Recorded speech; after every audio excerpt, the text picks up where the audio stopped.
we as Americans have to protect our borders and our culture and our language. That we are now under assault from illegal immigration on all sides. That we are slowly losing our patrimony and our heritage as a country. That we have now been assaulted by a socialist elite that is slowly stripping us of our most basic and sacred freedoms. And here Michael Savage says, no, enough is enough. And so to me, what I find very interesting is this. Here you have a major profile piece in a major liberal magazine, in many ways a trendsetter. Remember, this is the magazine that published Seymour Hersh, the journalist who called Bush and Cheney a war criminal. And after it was published in the New Yorker, every liberal media outlet, from the New York Times to CNN, began repeating that mantra. But now you have this piece on Savage, a surprisingly sympathetic and in-depth piece. And yet the mainstream media is silent. And not only the liberal mainstream media, but the conservative media establishment is silent. I mean, think about it. Just stand back for a second. I don't care what shows you listen to. Just stand back for a second. If you have a major radio personality, a conservative radio personality, who is blacklisted and banned from Britain because they want, quote, balance to offset the Islamic fascists and the Islamic terrorists that were on the blacklist, that were banned. This is a major international story. We're talking about an assault on freedom of speech. We're talking about censorship. We are talking about an assault on the most sacred rights that we Americans hold dear. We are talking about political corruption at the highest levels of government. And yet, the conservative establishment and conservative talk show hosts have remained, for the most part, silent. Why is that? And I have an answer.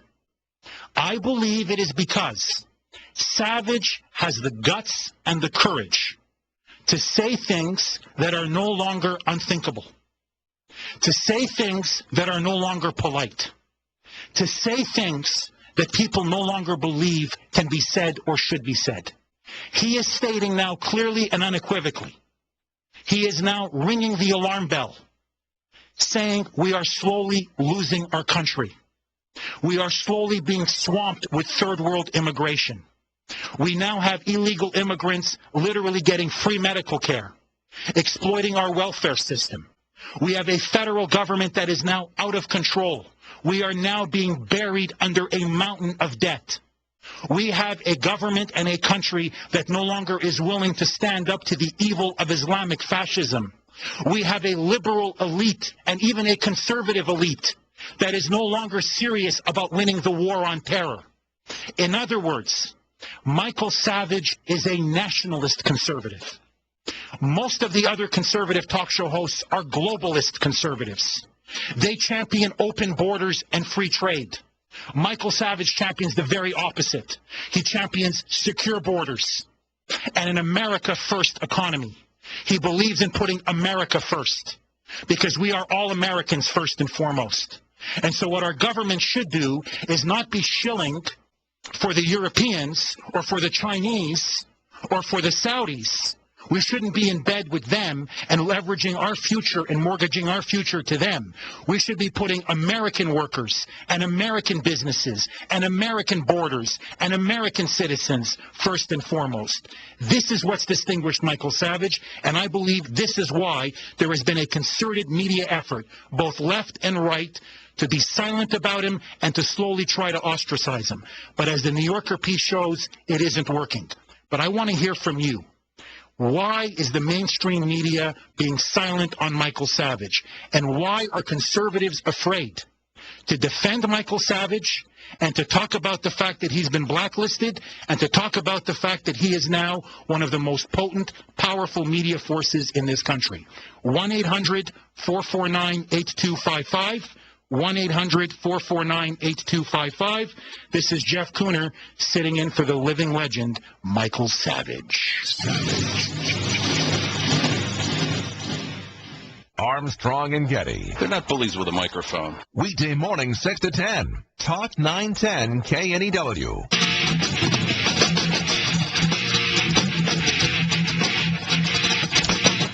This is Jeff Kuhner from the Washington Times, filling in for the living legend Michael Savage on the Savage Nation. The number to call is 1-800-449-8255. Why is the mainstream media, and in particular the conservative media establishment, afraid to talk about Michael Savage? I want to hear from you. An absolutely sizzling profile piece on Michael by Khalifa Saneh. It is absolutely excellent. And I just want to make one more quick comment before we go to the phone lines after the break. There is something else that I think Michael touches on that I think is another reason why he has become such a resonating force with so many Americans. And it's this. He truly understands that the last discriminated group in the United States are not African Americans. They're not Hispanics. They're not women. You can pick whatever victim group you want. It is now the white male. Over the last 25 to 30 years, because of policies like affirmative action, because of policies like welfare, because of a general climate of multiculturalism and feminism, white males have been systematically discriminated against. They've been discriminated against in the workplace. They're discriminated against in the home. They're discriminated against in television and movies and our popular culture. We now despise white males. So much so that we have now developed self-loathing for this country. We now despise our own very founding fathers and everything they accomplished. Why? Because apparently, according to the liberal left intelligentsia, according to the liberals in the media, these people are racist, sexist, and homophobic. Well, they weren't. And that's the point that Michael Savage makes again and again. It is white males that helped build this country. And it's about time that people stop discriminating against them. The Michael Savage Defense Fund. Every dollar helps protect free speech. Find out more at michaelsavage.com.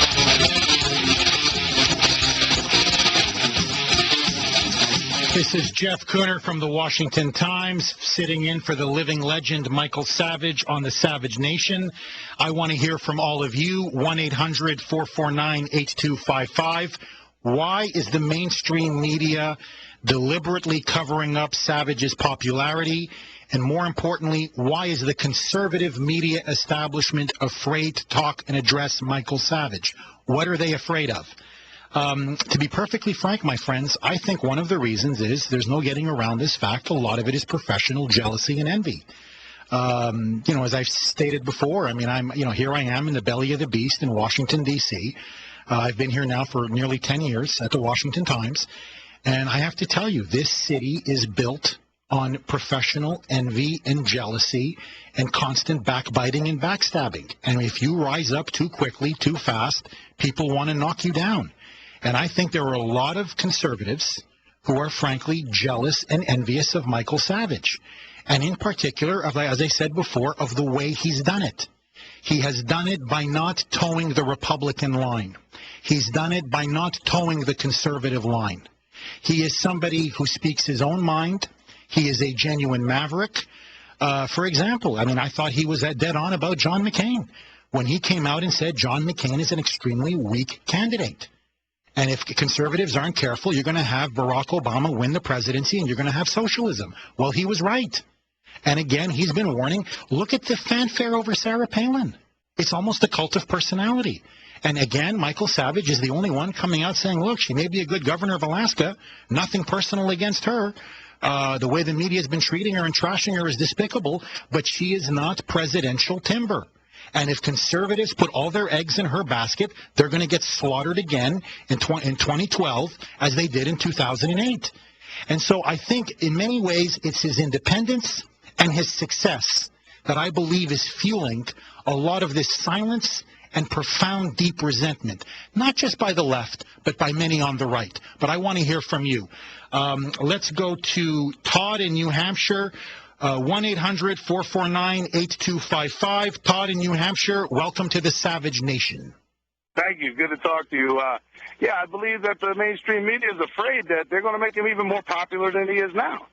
There's no, he's in number 3 in the country. They don't want to see him as number 2, and the other conservative talk show hosts don't even want any part of that. Number 3 is, I mean, he's just getting started. He could work his way to number 1.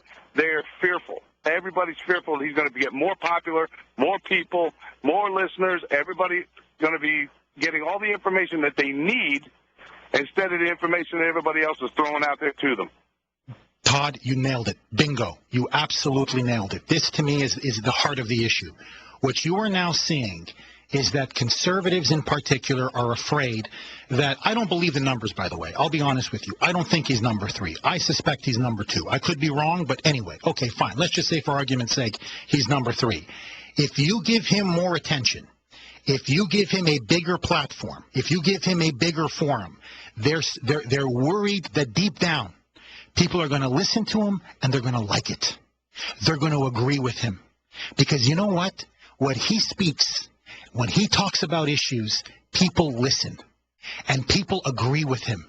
Because deep down, let me ask all of you, don't you truly feel like you're losing your country? I'm not, forget about if you're in Chicago or New York or Los Angeles.